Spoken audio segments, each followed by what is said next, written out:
아멘. 오늘은 하나됨을 힘써 지키는 공동체라는 제목으로 말씀을 전하겠습니다. 주제를 좀 바꿨습니다. 우리 성도님들께서 기도해 주셔서 지난주에 주총회 잘 다녀왔습니다. 하나님의 사랑과 은혜를 다시 한번 더 깊이 경험하고 또 회복되는 그런 시간이었습니다. 주총회 주 강사로 오신 목사님이 이렇게 말씀하셨어요. 저는 교회를 너무나 사랑합니다. 교회가 이 세상의 소망입니다. 왜냐하면 예수 그리스도의 복음을 전하고 죽은 영혼들을 구원하는 기구하는 이 세상에 교회밖에 없기 때문입니다. 그렇게 얘기했습니다. 아멘이십니까? 여러분, 우리 교회가 이 세상의 소망입니다. 이 교회가 너무나 소중합니다. 제가 18살 때 이제 학교를 가기 위해서 고향을 떠나서 낯선 곳으로 갔습니다. 아는 사람도 없고 외롭고 마음을 나눌 사람도 없었는데 그때 학교에서 크리스찬 선배들을 이렇게 만났습니다. 그 선배들하고 성경 공부도 하고 또 따라서 이제 교회도 갔는데 그때 청년부 형 누나들이 얼마나 저에게 잘해주는지 모릅니다. 밥도 사주고, 청년들이야 뭐 밥 사주는 게 제일 좋지 않습니까? 밥도 사주고 생일도 챙겨주고 같이 시간도 보내어주고 외로운데 놀아주고, 그죠? 그리고 축복송도 불러주고요. 우리 있잖아요. 때로는 너의 앞 눈 감고, 그죠? 때로는 너의 앞에 어려움과 아픔이 있지만 담대하게 주를 바라보는 너의 영혼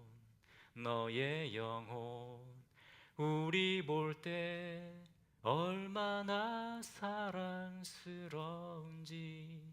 막 이런 찬양 부르면 어떻습니까? 닭살이 돋지 않습니까? 막 이런 찬양도 불러주고 그랬습니다.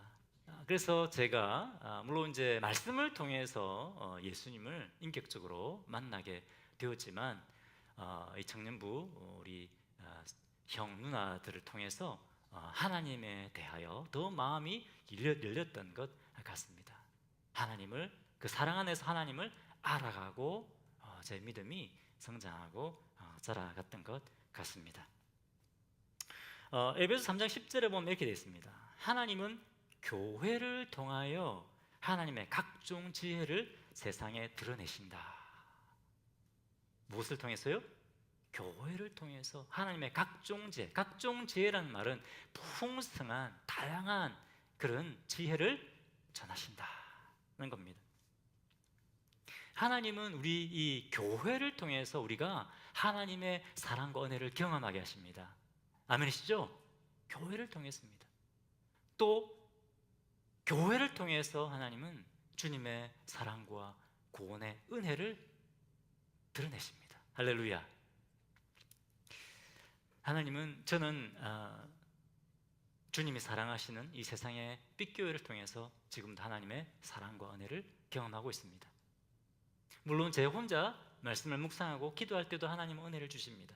그런데 우리 형제 자매들이 다 함께 모여서 주님의 이름을 높이고 찬양하고 예배할 때 하나님께서 더 큰 기쁨과 은혜를, 감격을 주십니다. 여러분도 그러시죠? 왜냐하면 하나님께서 교회를 통해서 주님의 은혜를 흘려보내시기 때문에 그렇습니다. 저는 우리 성도님들의 사랑과 섬김을 통해서 행복함을 느낍니다. 여러분 행복하시죠? 한 번밖에 얘기 안 하시네요. 여러분 행복하시죠?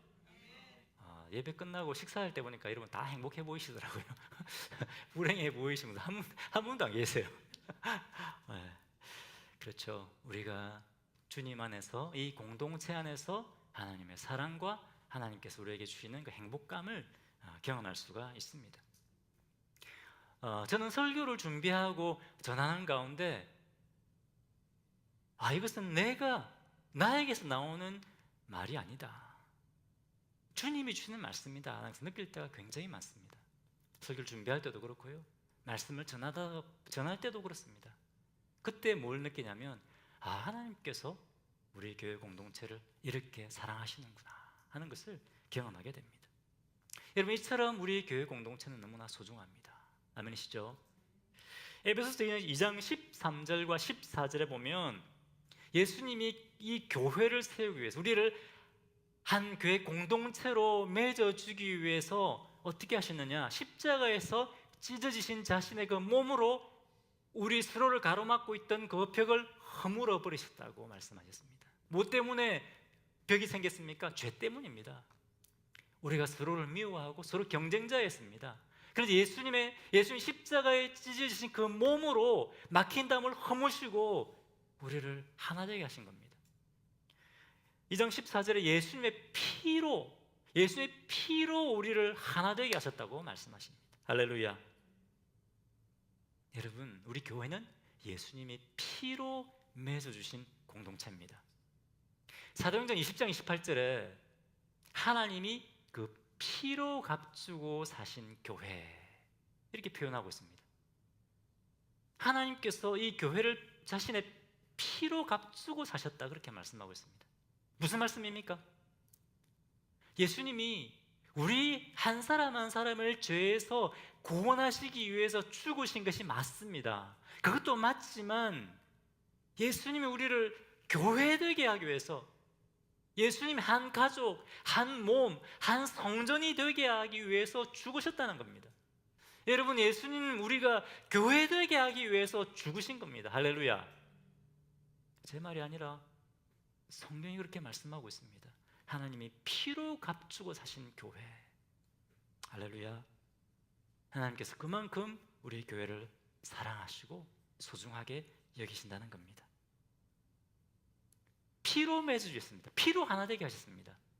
그렇기 때문에 오늘 본문 3절에 어떻게 말씀하십니까? 평안에 매는 줄로 성령이 하나 되게 하신 것을 힘써 지키라. 이미 예수님 우리를 하나 되게 하셨습니다. 우리의 책임은 뭡니까? 하나 되게 하신 것을 지키는 겁니다. 하나 되게 하시는 너무 힘듭니다. 그렇기 때문에 어떻게 지켜야 된다고요? 힘써 지켜야 된다고. 힘써 지켜야 된다. 어떻게 그럼 우리가 힘써 하나님을 지킬 수 있느냐, 오늘 본문 말씀을 통해서 구체적으로 한번 살펴보도록 하겠습니다. 1절을 보겠습니다. 1절 같이 한번 읽어보겠습니다. 자, 시작. 그러므로 주 안에서 갇힌 내가 너희를 권하노니 너희가 부르심을 받은 일에 합당하게 행하여. 주 안에 갇힌 내가 너희를 권하노니 라고 말씀하고 있습니다. 지금 사도 바울이 감옥에 갇혀 있는 거 에베소 성도들 모릅니까? 다 알고 있습니다. 3장에 이미 한번 얘기했어요. 또 얘기합니다. 주 안에 갇힌 내가. 왜 그럴까요? 다 알고 있는 사실을. 뭡니까? 나는 사도로서 복음과 교회를 위하여 감옥에 갇히기까지 순종했다, 이 말입니다. 여러분, 사명은 말로만 하는 것이 아닙니다. 바울은 뭡니까? 이 부르심에 순종하는 것은, 이 사명에 순종하는 것은 말로만 하는 것이 아니다. 삶으로 살아내는 것이다. 내가 지금 사도로서의 권위를 가지고 내게 지금 엄하게 명한다, 그런 의미입니다. 여러분, 사명은 우리 말로만 하는 것이 아니라 우리가 살아내는 겁니다. 우리 힘으로 할 수 있습니까? 우리 힘으로 못합니다. 못하기 때문에, 우리 힘으로 못하지만 우리가 이 말씀에 순종하여 그렇게 살려고 할 때 누가 일하십니까? 그때 성령님 우리를 통해 일하시는 겁니다. 우리가 아무것도 안 하고 가만히 앉아있으면 성령이 역사하지 않습니다. 우리가 이 부르심에 따라 사명에 따라 살려고 할 때 그때 성령님이 우리를 통해 일하고 역사하시는 겁니다. 자, 그런데 부르심이 합당하게 살아라, 이 부르심이 무엇일까요? 그것을 보기 위해서 우리가 앞에 전체 문맥을 봐야 되죠. 이 앞에 쭉 보면 결국 이 부르심이란 무엇인가? 거룩한 성도로의 부르심입니다. 또 교회 공동체로의 부르심입니다. 자, 에베소서 2장 21절과 22절을 보겠습니다. 너무 잘 아는 말씀이죠? 같이 읽어보겠습니다. 2장 21절 22절 그의 안에서 건물마다 서로 연결하여 주 안에서 성전이 되어가고 22절 너희도 성령 안에서 하나님이 거하실 처소가 되기 위하여 그리스도 예수 안에서 함께 지어져 가느니라. 그 안에서 그는 누굽니까? 예수님. 예수님 우리 모퉁이 돌이 되어주셔서 예수님이 십자가 흘리신 그 피로 우리를 어떻게 해요? 우리를 연결시켜 주셨다는 겁니다. 우리 서로 원수였는데 우리 서로 연결시켜 주셔서 무엇이 되게 하셨다고요? 성전이 되게 하셨다라는 겁니다. 거룩한 성전. 그런데 성전이 되어가고라고 했습니다. 성전이 되었다가 아니라 성전이 어떻게 해요? 되어간다는 겁니다. 성전으로 지어져 간다는 겁니다. 여러분 성전 뭐가 성전입니까? 성령님이 거하시는 처소가 바로 성전입니다. 옛날에 예루살렘 성전에 누가 계셨죠? 성령님의 하나님의 임재하심이 있었습니다. 그럼 지금은 어디에 성령님의 임재하심이 있다고요? 교회 공동체 안에 성령님의 임재하심이 있다는 겁니다. 우리 교회 공동체가 성령님이 거하시는 뭐라고요? 성전입니다. 건물이 아닙니다, 여러분. 건물이 아닙니다. 우리 공동체가 성전입니다. 왜? 우리 공동체 안에 성령님이 거하시기 때문입니다. 예배당이 예배당이 될 수 있는 것은 건물 때문이 아니라 누구 때문에요? 우리 교회 공동체 때문에 예배당이 되는 겁니다. 할렐루야. 얼마나 감사합니까, 여러분? 크고 그 위대하신 그 하나님께서 우리가 모인 이 공동체 안에 사시는 겁니다. 지금도 이곳에 임재해 계십니다. 할렐루야. 그런데 성전으로 완성된 것이 어떻게? 지어져 간다. 무슨 말일까요? 성전이 되어 지어져 간다. 우리가 완성된 것이 아니라 계속해서 성장하고 확장되고 자라간다. 그런 의미입니다. 에베소 4장 13절에 보면 어떻게 됐습니까? 너희가 한 몸이 돼서 그리스도의 장성한 분량에까지 자라가라. 이렇게 말씀하고 있습니다. 어떻게 그리스도의 장성한 분량에까지 자라갈 수 있다고 했습니까? 하나님께서 각자에게 주신 은사들을 가지고 섬기고 사역에 참여할 때, 모든 성도들이 다 참여할 때 우리가 다 함께 성장한다가 되겠습니다. 나 혼자 성장하는 것이 아닙니다. 어떤 사람들은 교회가 내 성장을 도와주는 도구라고 생각합니다. 도구는 아니지 뭡니까? 수단이라고 생각합니다. 그것이 아닙니다. 우리가 믿음이 성장하고 자라가는 것은 다 함께 주님이 주신 은사를 가지고 섬기고 사역에 참여할 때 다 함께 성장하는 것이 주님이 우리에게 주신 원리입니다. 그것이 바로 에베소 4장 13절이 말씀하고 있는 것입니다. 그리스도의 장성한 분량에까지 자라게 된다. 그리스도의 장성한 분량에까지 자라게 된다는 것은 그리스도의 성품뿐만 아니라 그리스도의 사역까지 전 영역을 예수님처럼 닮아간다라고 하는 것입니다. 여러분, 하나님께서 우리가 한 공동체 되게 하신 것은 뭐라고요? 우리가 다 함께 섬기고 사역함으로 다 함께 그리스도의 장성한 분량에까지 자라가게 하기 위함입니다. 할렐루야. 에베소서 3장 10절에 아까 말씀드렸지만 이렇게 말씀합니다. 이는 이제 교회로 말미암아 하늘에 있는 통치자들과 권세들에게 하나님의 각종 지혜를 알게 하려 하심이니. 여기서 하늘에 있는 통치자들과 권세자들의 영적인 존재들을 말합니다. 하나님께서는 교회를 통해서 이 세상뿐만 아니라 영적인 존재들에게까지도, 천사들에게, 악한 영들에게까지도 하나님의 놀라운 지혜를 드러내기 원하신다는 겁니다. 무엇을 통해서? 교회를 통해서, 우리 교회 공동체를 통해서. 각종 지혜라는 말은 풍성한, 다양한 이런 것을 말합니다. 하나님의 구원의 은혜, 주님의 사랑, 주님의 능력, 그것을 다른 것이 아니라 우리 교회 공동체를 통해서 나타내기 원하신다는 겁니다. 할렐루야. 이것이 교회로의 부르심입니다. 교회의 부르심입니다.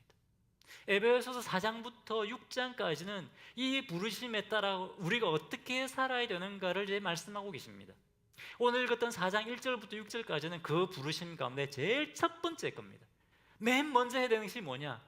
이 교회로서의 사명을 감당하기 위해서 맨 먼저 해야 되는 것이 뭐냐? 그것이 바로 하나됨을 힘써 지키는 것이라는 겁니다. 우리가 하나 되지 않고 이 사명을 감당할 수가 없습니다. 하나 되라는 겁니다. 옆에 계신 분들에게 하나님을 힘써 지킵시다. 축복하십시오. 하나님을 힘써 지킵시다. 그냥 안 됩니다. 힘써 지켜야 됩니다. 그럼 어떻게 우리가 하나님을 힘써 지킬 수 있는가? 오늘 네 가지 하나님께서 주님이 우리에게 네 가지의 덕목을 말씀하고 계십니다. 자, 그런데 여러분, 이 당시에 이 초대교회 안에는 유대인도 있었고 헬라인도 있었고 뭐 아프리카 사람도 있고 다양한 사람들이 모여 있었습니다. 문화가 달랐습니다. 여러분, 하나 되는 것이 쉬웠을까요? 어려웠을 겁니다. 쉽지가 않았을 겁니다. 사탄이 이런 걸 통해서 일하고 역사하는 겁니다. 그렇기 때문에 하나 되기 위해서 어떻게 된다고요? 힘써 하나됨을 지켜야 된다는 겁니다. 우리 교회도 마찬가지입니다. 여러분, 우리 교회도 여러분 한국에서 미국 오신 때도 다 다르지 않습니까? 근데 생각이 달라요. 미국 오신 연도에 따라서 생각이 다릅니다. 또 우리 세대도 다릅니다. 젊은이들도 있고 다 달라요. 우리도 여러분 하나 되는 것이 쉽지가 않습니다. 그렇기 때문에 우리는 하나됨을 힘써 지켜야 되는 겁니다. 자, 주님이 사도 바울을 통해서 교회가 하나 되기 위해서 힘써 해야 될 네 가지 덕목을 말씀하시는데 2절과 3절을 읽어보겠습니다. 2절과 3절 같이 읽겠습니다. 자, 시작. 모든 겸손과 온유로 하고 오래 참음으로 사랑 가운데서 서로 용납하고 평안에 매는 줄로 성령이 하나 되게 하신 것을 힘써 지키라. 첫 번째, 하나 되기 위해서 어떻게 하라고 말씀하십니까? 겸손해야 된다. 그냥 겸손이 아니고 어떤 겸손요? 모든 겸손이다. 영어로 보면 어떻게 있습니까? Complete humility입니다. Complete humility. 조금 겸손해가지고 안 되고 완전하게 겸손해져야 된다. 그래야 하나 된다는 것입니다. 이 당시 이 로마 시대 때는 겸손이라는 것이 덕목이 아니었습니다. 미덕이 아니었습니다. 자신을 드러내고 힘으로 상대방을 제압해버리는 것이 이 시대의 미덕이었습니다. 그런데 사도 바울은 이런 시대에 이 세상과 전혀 반대되는 미덕을 가르치고 있는 겁니다. 성경의 원리를 가르치고 있는 겁니다. 뭡니까? 철저하게 겸손하고 철저하게 낮아지라. 그렇게 우리에게 말씀하고 있는 겁니다. 그때 하나 된다는 거예요. 여러분, 겸손의 최고의 모델은 누구십니까? 예수 그리스도십니다. 우리 너무나 잘 아는 말씀이죠. 다시 한번 우리 빌립보서 5장 8절 말씀 한번 읽어보겠습니다. 같이 읽겠습니다. 자, 시작. 너희 안에 이 마음을 품으라. 곧 그리스도 예수의 마음이니 그는 근본 하나님의 본체시나 하나님과 동등됨을 취할 것으로 여기지 아니하시고 오히려 자기를 비워 종의 형체를 가지고 사람과 같이 되셨고 사람의 모양으로 자기를 나타나사 자기를 낮추시고 죽기까지 복종하셨으니 곧 십자가에 죽으심이라.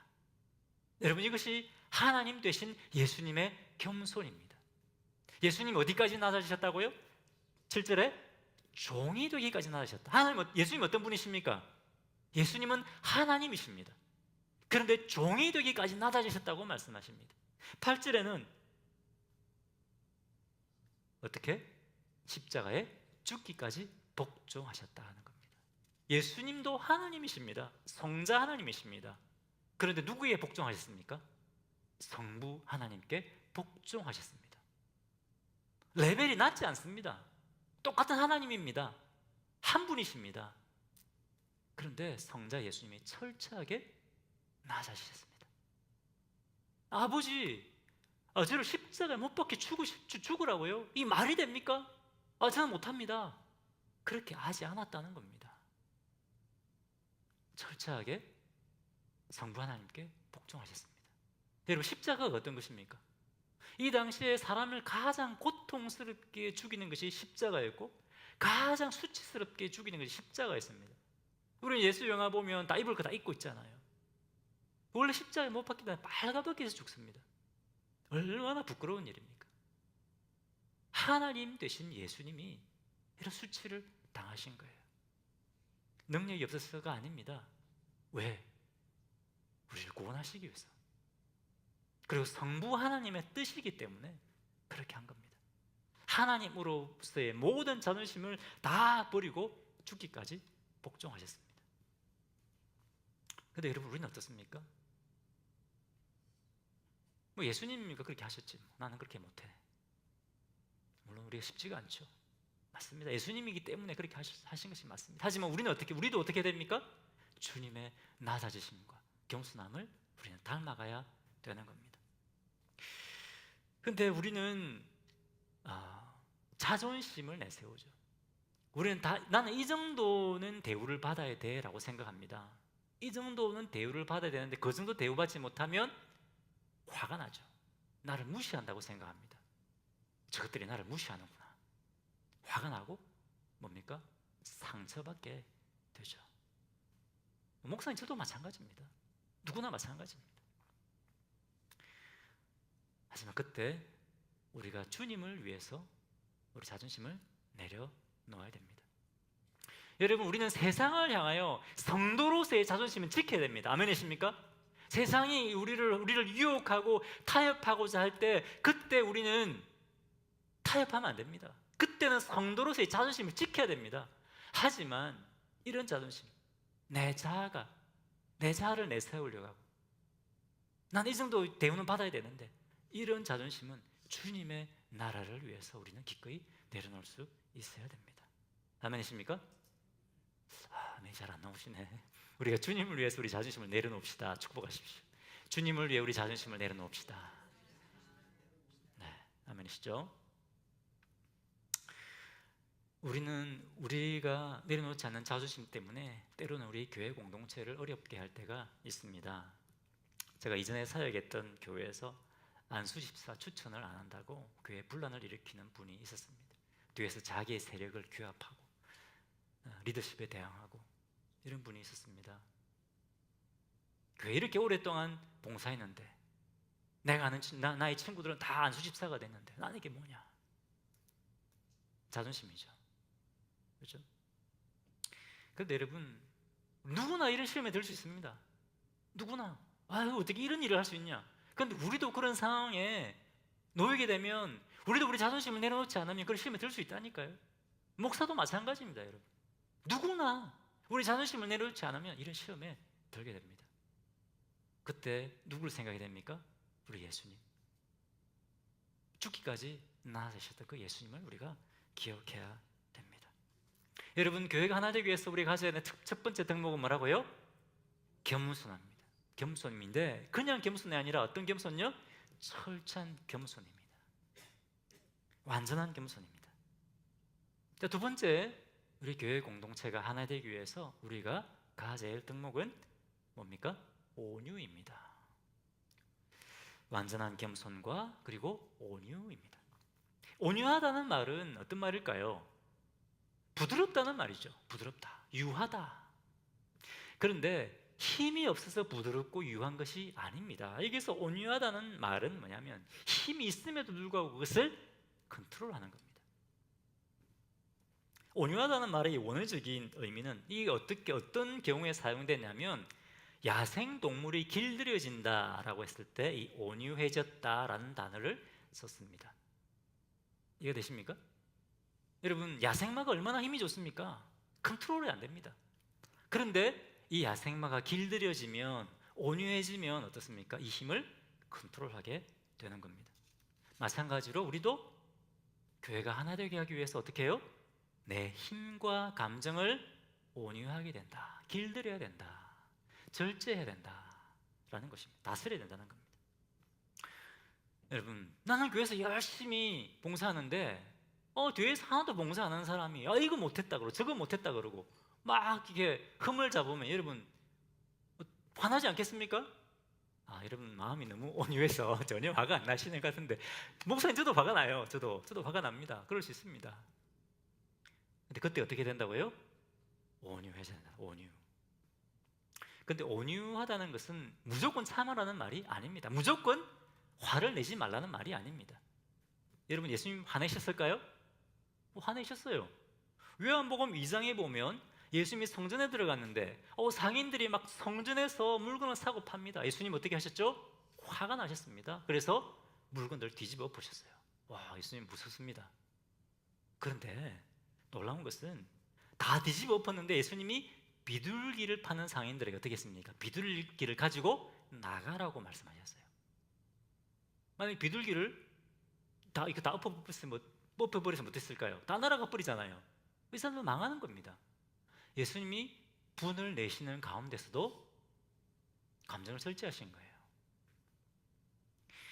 에베소서 4장 26절 어떻게 말씀하십니까? 에베소서 4장 26절 보면 이렇게 됐습니다. 분을 내어도 죄를 짓지 말고 해가 지도록 분을 품지 말며, 이렇게 말씀하고 있습니다. 분을 낼 수 있습니다. 이것도, 화를 내는 것도 우리의 표현이 될 수 있습니다. 화를 내야 될 때 화내지 않는다면 그것도 문제죠. 잘못하는 것에서 부모가 자녀들에게 화를 내야 될 때 화를 안 내는 것도 그것도 문제입니다. 잘못했을 때는 화를 내줘야 됩니다. 그래야 내가 잘못했구나 하는 것을 아는 거죠. 우리 하나님도 우리에게 화를 내십니다. 그런데 어떻게 된다고요? 죄를 짓지 말며, 그리고 그 화를 어디까지? 해지도록 품지 말라고 분명히 말씀하고 계십니다. 두 번째, 우리 공동체 하나되기 위해서 어떻게 된다고요? 온유해야 된다. 우리의 감정을 잘 다스려야 된다고 말씀하고 있습니다.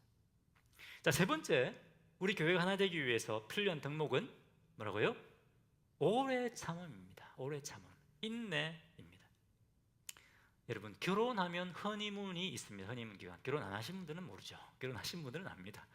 처음에는 눈에 콩깍지가 씌어서 무조건 좋아 보이죠. 그런데 1년쯤 지나면 어떻습니까? 이제 콩깍지가 싹 벗겨지고 단점들이 보이기 시작합니다. 그러면 그때부터 이제 3차 대전이 벌어집니다. 근데 시간이 지나면 어떻습니까? 자, 여러분, 우리 결혼 베테랑, 우리 30년 차 남편과 아내가 마음이 안 드는 거 보이면 어떻게 됩니까? 끝까지 바꿔야 됩니까? 끝까지 바꿔야 됩니까? 어떻게 하십니까? 네, 참아야죠. 네. 참죠. 기도하면서 끝까지 살아야 돼. 네, 인내해야죠. 그죠? 인내가 필요합니다. 그렇죠? 네. 마찬가지입니다, 여러분. 교회에서도 목사가 처음 부임하면 짧게는 1년, 길게는 5년까지 허니문 기간이 있습니다. 처음에는 목사님의 좋은 것만 보입니다. 야, 우리 목사님 최고야. 다른 목사님 비교가 안 돼. 네, 너무너무 좋아해요. 근데 이제 허니문 기간이 끝나면 어떻게 합니까? 아이고, 목사님들 다 똑같이 뭐. 그죠? 새로운 형제자매들이 교회에 오면 어떻습니까? 처음 오면 할렐루야, 주님 감사합니다. 이렇게 신실한 형제를, 자매를 우리 교회에 보내주셔서 감사합니다. 우리 교회 일꾼이 이렇게 일꾼 보내주셔서 감사합니다. 근데 시간이 지나면 어떻습니까? 이제 단점들이 보이기 시작하죠. 나는 빨리 뭔가를 딱 기획해가지고 다 이끌고 가는 스타일인데 너무 천천히 따라, 너무 천천히 해요. 함께 이게 일을 함께 사역을 하는데 너무 힘든 겁니다. 또 나는 굉장히 신중한데 딱 철저히 칼같이 계획을 세워가지고 막 하는데 이 사람은 너무 이렇게 너무 무계획적이에요. 쉽게 막 스케줄도 바꾸고 그래요. 여러분 어떻습니까? 스트레스 받지 않겠습니까? 스트레스 받죠. 물론 우리 연약함들을 알고 우리는 스스로를 좀 성숙하고 고쳐 나가야 됩니다. 하지만 여러분 이게 쉽게 바뀌지는 않죠. 그때 어떻게 된다고요, 여러분? 바꿔야 됩니까? 저거 바꿔야죠. 저거 바꿔야 됩니까? 바뀌면 제일 좋죠. 어떻게 된다고요? 참아야 된다. 오래 참아야 된다는 겁니다. 근데 중요한 것은 여러분, 우리가 참고 인내한다고 하는 것은 우리가 같은 믿음을 가지고 있다는 전제 하에서입니다. 무슨 말인지 이해가 되십니까? 다른 믿음인데 잘못된 것을 막 믿고 잘못된 것을 사람들에게 막 이야기하고 있으면 그것도 참고 받아들이는 것이 아니라 그것은 어떻게 해야 된다고요? 바로 잡아야 되는 겁니다. 바로 잡아야 됩니다. 틀린 것까지 우리가 인내해서는 안 됩니다. 다른 것은 우리가 같은 믿음 안에 있지만 다른 것에 대해서는, 의견이 다른 것에 대해서는 우리가 받아들일 수 있습니다. 하지만 틀린 것에 대해서는 우리가 인내해서는 안 됩니다. 하나님 말씀의 기준에 의해서 바로 잡아야 됩니다. 어떤 분들은 교회는 모든 걸 다 품어야죠, 사랑해야죠, 이렇게 이야기하시는 분들이 계십니다. 하지만 이것은 마태복음 18장의 예수님의 가르침과 일치하지 않습니다. 마태복음 18장에 예수님이 어떻게 말씀하셨습니까? 분명히 잘못된 것에 대해서 어떻게 하라고요? 바로 잡아라고 했습니다. 그것에 듣지 않는 사람은 교회에서 내보내라고 했어요. 세리 이방인처럼 여기라고 했습니다. 고린도전서 5장에 사도 바울이 어떻게 말씀하십니까? 음행을 행하고도 이 고린도 교회가 그대로 뒀어요. 아유, 교회가 품어야지. 사도 바울이 어떻게 얘기했습니까? 교회 안에 죄가 다 퍼져나간다 그랬습니다. 왜 너희가 왜 그를 쫓아내지 않았느냐? 왜 징계하지 않았느냐? 그렇게 꾸짖고 있습니다. 여러분, 우리가 참아야 돼요. 다른 것에 대해서는 인내하고 참아야 됩니다. 하지만 잘못된 생각, 잘못된 가르침에 대해서는 우리가 반드시 그것을 가르치고 바로 잡아줘야 되는 겁니다. 아멘이십니까? 네, 그렇지 않다면 여러분, 교회가 하나 되기 위해서 우리는 오래 참아야 합니다. 자, 마지막 네 번째입니다. 네 번째 뭡니까? 하나님을 힘써 지키기 위해서 서로 용납해야 됩니다. 서로 용납하라. 서로 용납한다고 하는 것은 좀 불쾌한 일이 있어도, 좀 나하고 좀 맞지 않더라도, 또 나에게 잘못하는 것이 있더라도 어떻게 한다고요? 참아주는 겁니다. 참아주는 것. 용납해준다. 받아들이는 것입니다. 그런데 여러분, 우리가 어떤 잘못을 범했을 때 이것이 우리가 관계가 회복되기 위해서는요, 반드시 그 잘못된 부분에 대한 사과가 있어야 되고, 그리고 그것에 대해서 용서가 있어야 합니다. 용서라고 하는 것이 무조건 받아들이는 것이 아닙니다. 여러분, 하나님은 우리를 사랑하십니다. 아멘이시죠? 하나님은 우리를 용서하기 원하십니다. 그래서 이 세상에 있는 모든 사람들이 구원받기를 원하십니다. 그럼 이 세상에 있는 모든 사람들이 구원받습니까? 아니죠. 왜 그렇습니까? 자기의 죄를 인정하고 회개하지 않기 때문에 하나님과의 화해가 이루어지지 않기 때문입니다. 하나님과의 관계가 회복되어지기 위해서는 어떻게 해야 된다고요? 죄를 고백해야 됩니다. 인정하고 고백해야 됩니다. 그래야 하나님과의 관계가 회복되는 겁니다. 화해가 이루어지는 겁니다. 사람과의 관계에서도 마찬가지입니다. 사과하고 그 사과가 용서로 받아들여질 때, 그때 두 사람의 관계가 화해가 되어지고 회복되는 겁니다. 물론 그렇다고 해서 나에게 용서하지 않는다, 그렇게 해서 그 사람을 막 미워하고 복수하고 그러면 안 됩니다. 어떻게 됩니까? 기도해야 됩니다. 그렇죠? 주님, 저 사람을 용납하는 마음을 주십시오라고 우리는 기도해야 합니다. 하지만 그렇게 한다 할지라도 그 잘못한 상대방이 와서 나에게 용서를 구하지 않는다면, 용서를 구하고 내가 그것을 용납하지 않는다면 관계가 회복될 수가 없는 겁니다. 화해가 이루어질 수가 없는 겁니다. 다 우리 예수 믿으니까 내가 잘못한 거 있지만 저 사람 용서했겠지, 이렇게 생각하면 안 됩니다. 반드시 어떻게 된다고요? 내가 잘못한 것이 있다면 가서 어떻게 해요? 용서를 구해야 됩니다. 그리고 누군가 와서 용서를 구할 때 도저히 용서하기 어려운 일이라 할지라도 와서 용서를 구한다면 어떻게 해요? 용납해야 되는 겁니다. 용서해야 되는 것입니다. 아멘이십니까? 아멘이시죠, 여러분? 네. 근데 여기 보니까 서로 용납하라고 되어 있습니다. 서로 용납하라. 왜 서로 용납하라고 했을까요? 우리 다 부족한 부분이 많지 않습니까, 여러분? 그죠? 우리 다 부족한 부분이 많아요. 그렇기 때문에 서로 용납하라는 겁니다. 근데 어떤 분들 얘기 들어보면 저 사람 때문에 이렇게 됐다고. 제가 볼 때는 본인도 문제가 있는데 어떻습니까? 우리는 다 자기중심적이에요. 이해관계가 다 달라요. 자기중심적입니다. 그렇기 때문에 자기의 잘못보다는 누구의 잘못? 상대방의 잘못을 더 많이 보게 되는 거죠. 주님이 뭐라고 말씀하셨습니까? 네 안에 있는 들불을 먼저 보라. 그렇죠? 그렇게 말씀하시는 겁니다. 우리 교회가 이 공동체가 하나 되기 위해서는 먼저 혹시 나에게 잘못이 없는가 늘 우리가 돌아볼 필요가 있습니다. 그리고 어떻게 되죠? 내가 먼저 가야 됩니다. 내가 먼저 가야 됩니다. 나에게 잘못은 없는가? 나에게 많이 잘못이 있다면 나아가는 거죠. 마음이 힘들고 어려움이 있으면 우리가 그것을 풀어야 됩니다.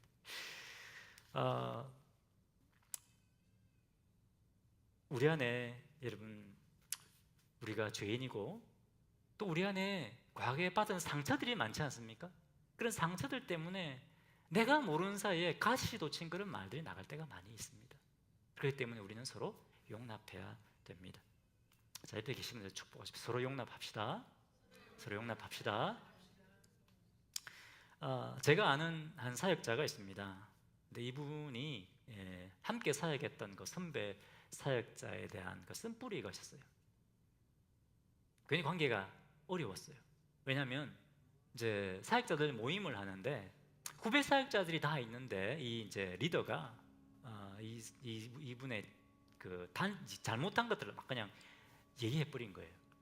잘못한 것 있으면 여러분 개인적으로 와서 얘기하시 개인적으로. 근데 공식석상에서만 얘기를 해버린 겁니다. 그러니까 굉장히 상처를 받은 거예요. 그때부터 이제 그 리더가 막 싫어지기 시작한 겁니다. 관계가 안 되는 거죠. 근데 시간이 지나서 하나님께서 그 선배 사역자와 관계를 회복하기 원하신다는 그런 마음을 주셨다고 합니다. 그래서